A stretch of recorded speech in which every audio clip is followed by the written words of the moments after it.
ఈ ఎర్తింగ్ చేయడానికి copper plates లేదా కాపర్ రాడ్స్నే ఎక్కువగా యూజ్ చేస్తుంటారు. ఎందుకో తెలుసా?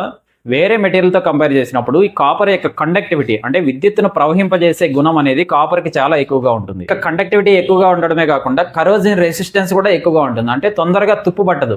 ఎర్తింగ్ చేసేటప్పుడు పెద్ద గుంత తీసి అందులో ఈ రాడ్ డిప్ చేస్తాం కదా, వేరే మెటీరియల్ అయితే కొద్ది రోజులకు తుప్పు పట్టి ఆ మెటీరియల్ యొక్క రెసిస్టెన్స్ అనేది అలా ఒక్కసారిగా పెరుగుతుంది. కానీ కాపర్ రాడ్ అనేది తుప్పు పట్టదు కదా. మనం కొద్ది రోజులకు బయట తీసి చూసినట్టయితే ఆ రాడ్ చుట్టూ గ్రీన్ కలర్లో పాచిలాగా ఒక లేయర్ ఫామ్ అవుతుంది. ఆ లేయర్ వల్ల ఆ రాడ్ చుట్టూ ఉన్న తేమ అనేది తొందరగా ఆరిపోకుండా ఆ సాయిల్ తో బాండింగ్ అనేది ఇంకా పెరుగుతుంది.